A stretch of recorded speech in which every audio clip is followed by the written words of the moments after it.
Hello, everyone. I'm Jim Nitzel, the editor of the Tucson Weekly and Tucson Local Media, and this is Zona Politics. I'm here today with Congressman Tom O'Halleran, who is here to discuss a whole bunch of different issues facing Congress right now. Congressman O'Halleran, welcome to Zona Politics. Well, thank you very much, Jim, and I just want to say hello to everybody and looking forward to the discussion. Well, why don't we just start right off the bat with this big tax plan that the Republicans have finally revealed the details of, and get your initial impressions of what's going on there. Well, it's a good thing they've also revealed it to their own caucus, too. So we've all now gotten to see it.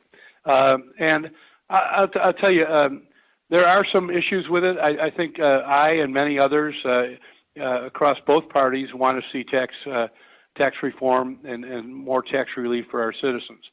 But it's being done in a way that is not in keeping with what many of us thought was going to come down. I mean, just to give you an indication, top income earners will see an average tax cut of $175,000, while we're talking people in the middle class of pennies on the dollar. And one of the big issues, of course, is adding with just pure cost $1.5 trillion in national debt over the next 10 years.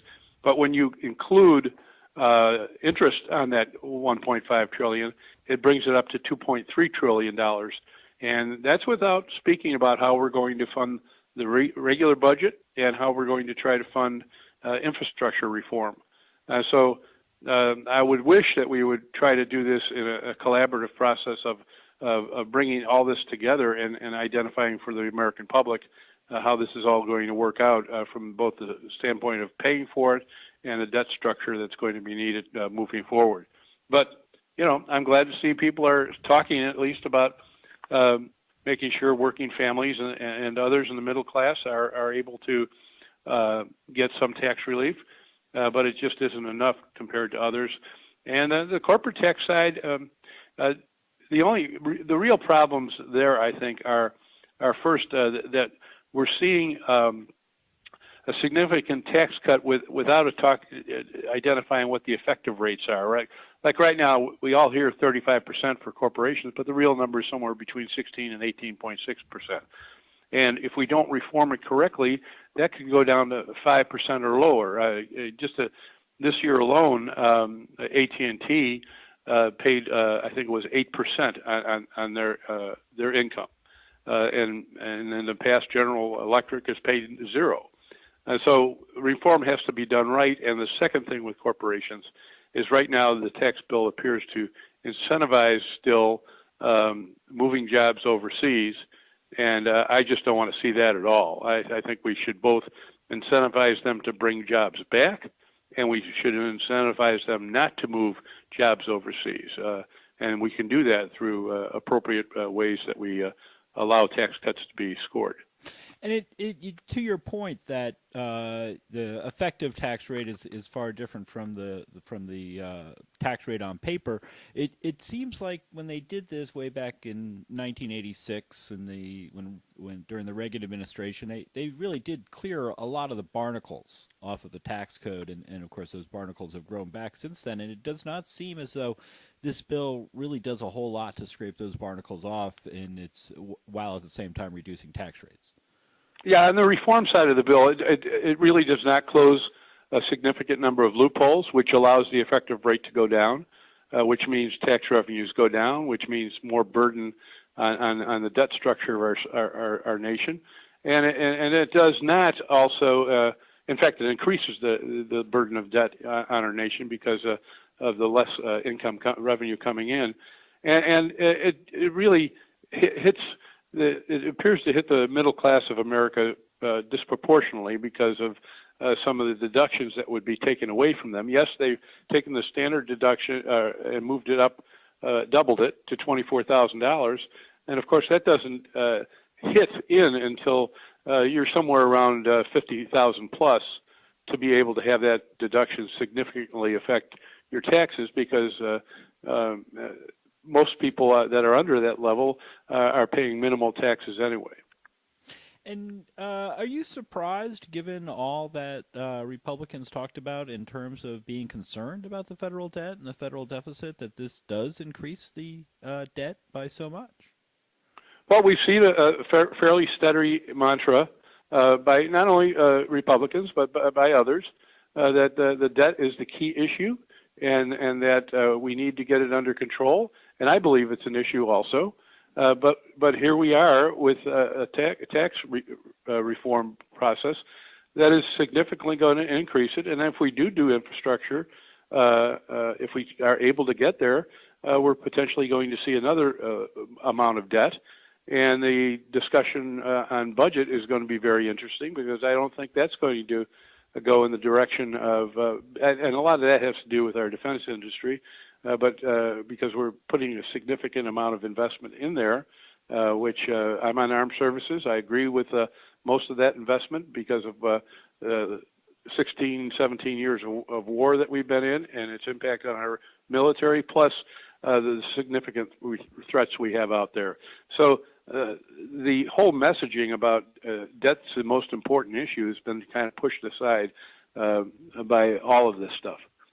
And you mentioned the infrastructure part of this, or not part of this, but the next step forward, and mentioned whether we'd get there. And it does seem as though there's a lot of major issues that Republicans have not been able to close the deal on. With the health care bill, there's some questions about whether this tax reform package will come together. Are you surprised to see less getting done by the other side while they control the White House and both houses of Congress?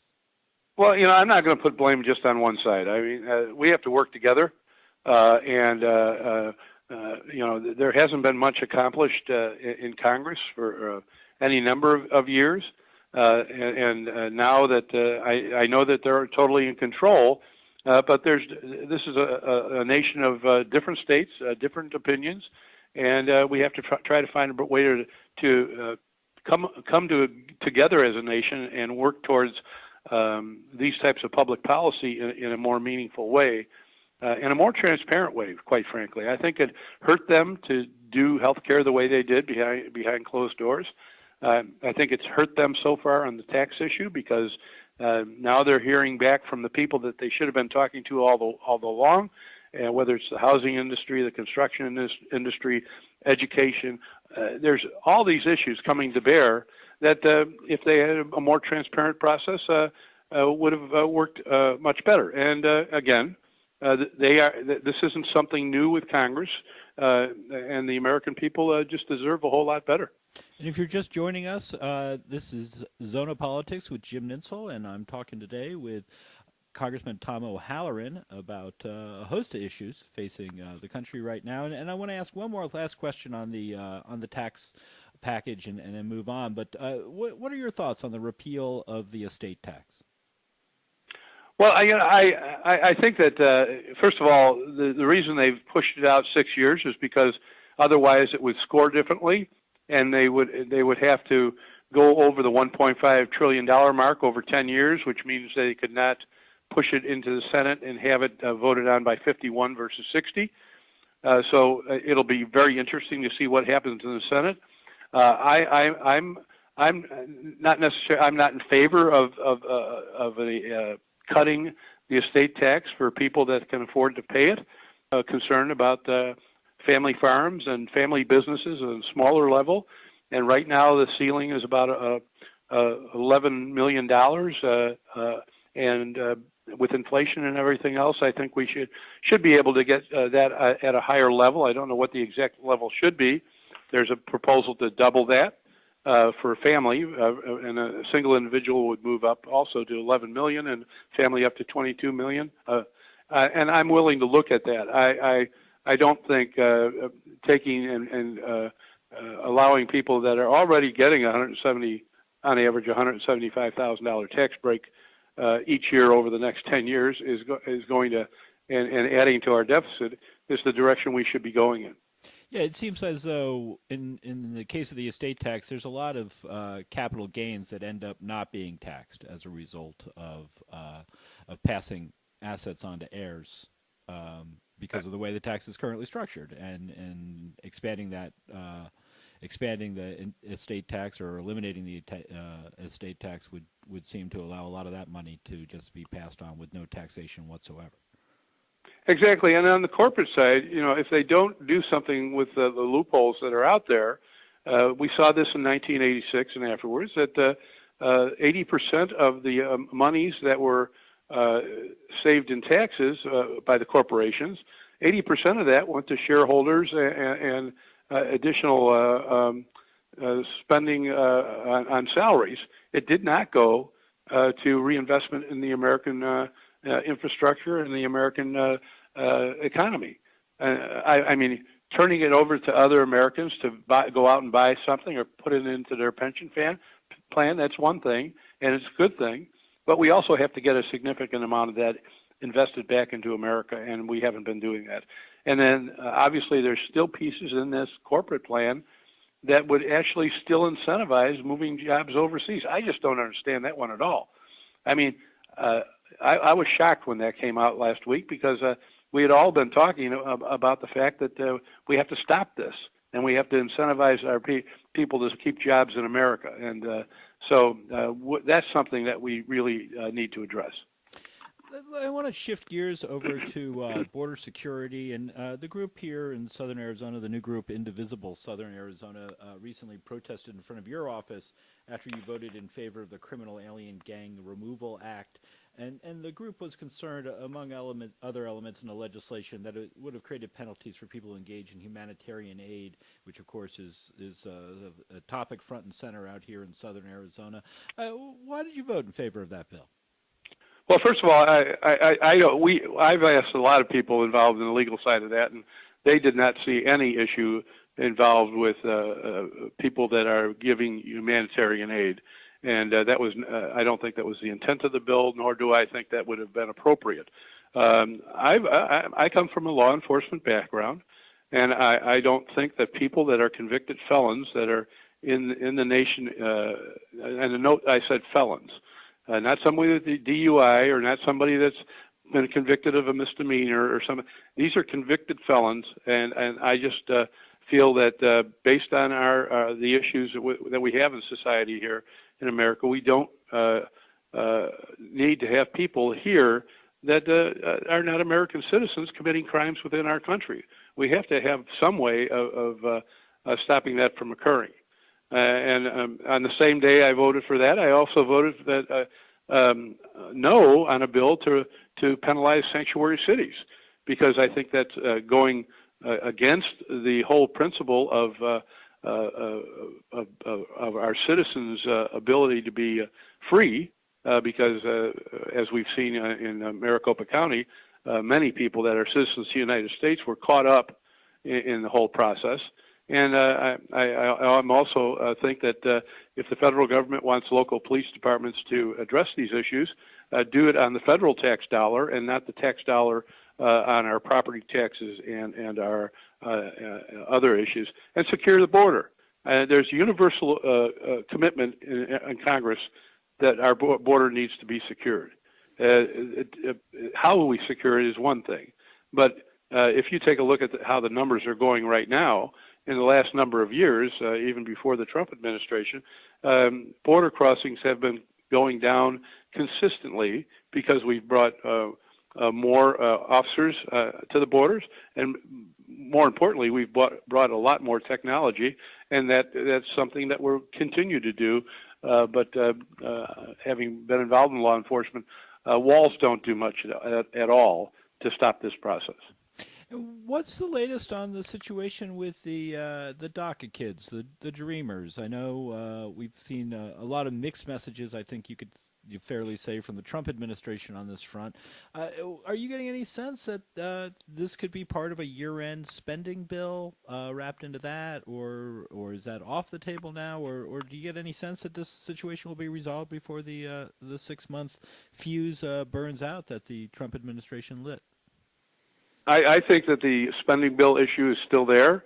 It's all part of the negotiation. Obviously, we want any spending bill or anything dealing with pure DACA issues to be free of any other impediments. they should not be tying it to a wall at the border. If they were going to tie it to something at the border, it should be appropriate technology that's going to help us secure the border to a higher level, not tying it to some political promise that when you talk to the experts in this, it doesn't. It's not reality of how that would all work. And, it's not just a fence. You have to build roads. You have to build fences. You have to identify how water is going to flow between two nations, how animals are going to move back and forth. There's a whole process there. And we have a nation to our south that's one of our largest trading partners. And our agricultural industry, especially in the southern part of my district, relies on legal immigration purposes but those people that are involved in that go back and forth all the time. So we have to make sure that our commerce can flow appropriately and our commitments can continue on, but also have a border that's secure from the threats of whether it's terrorism or just the fact that we as a country should be able to control our own borders. And in terms of the DACA, do you think that will be resolved here in the coming months? And do you support a path to citizenship for the Dreamers? If I no, I've been on record on that one for a long time. I definitely do. If they weren't obviously they weren't born here, but they've lived here most of their lives. They've been part of our communities. If they do not have a criminal record. Then they pass the checks, which all of them do each and every time they have to reapply. They have to go through that process. I don't see any reason why people that have been within our society for up to 20 years or so should be just arbitrarily told that they have to leave our country. They're providing tax dollars. Their friends are within the larger community. They're important to the larger community from the economic standpoint, and we need good, smart people in this country, and to be able to have the workforce of the future. So, no, I'm in total agreement that we should make sure that their status is permanent. I would prefer that be a permanent status based on their rights to become citizens over time, and that. We clear this up. There's no reason based on 2013 when the Gang of Eight passed what everybody believed was a bill on immigration that would have solved all these problems. Here we are almost 5 years later and still talking about immigration in this country when we could have resolved that and border security and visa programs back in 2013. And you do have this DACA situation hanging out there still. You have a spending bill that needs to get passed pretty soon here, unless you're going to do another continuing resolution. And I'm hearing some talk, maybe another government shutdown on the horizon. Do you foresee that happening? What would you say the chances of not being able to keep the government open would be?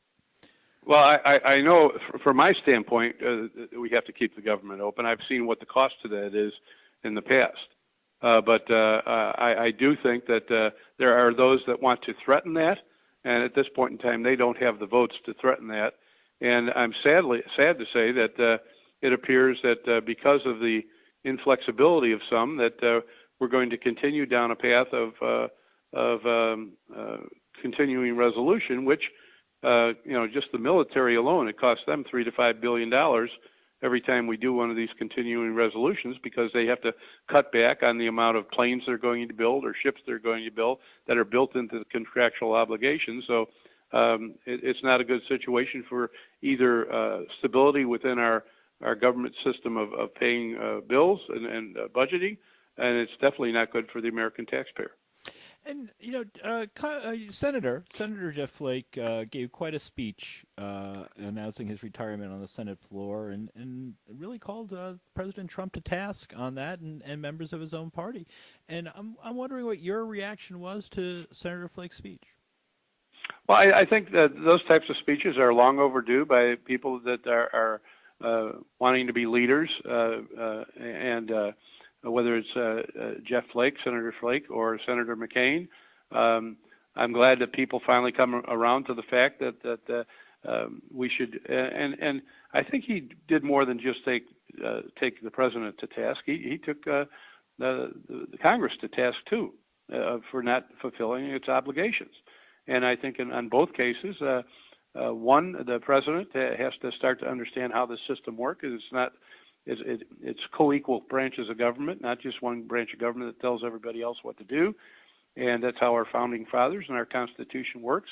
And again, and going after Senator McCain on a multitude of issues, but to say that a sitting senator of the state of Arizona or any other state doesn't have the right to vote in what he believes or she believes is the best interest of the citizens of that state, and to be criticized for that because he wanted them to vote for political purposes is just not in keeping with what the American governmental system is.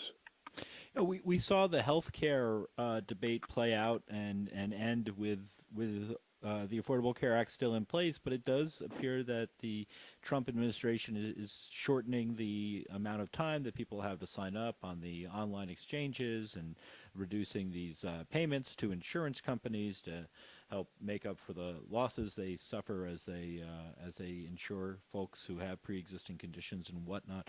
I'm wondering, do you think the Trump administration is setting out to sabotage the Affordable Care Act? I don't know what their intent is. I do know that we have more people signing up for it now at this point in the open enrollment period than we have had in the past. I think that it's short-sighted and I don't know what his advisors are telling him, but I do know that based on the past, as more people become uninsured and more costs go up, that we have a situation where people are now back to in emergency rooms and not getting preventative health care, and almost 70-some% of the people in America want us to come up with something that's workable, and there's no reason right now that we should be applying this pressure when we have the Alexander Murray bill working its way through the Senate, and we have some proposals out of the not Freedom Caucus, the Problem Solvers Caucus, which I am a member of, and trying to make sure that we bring about a bipartisan bill that is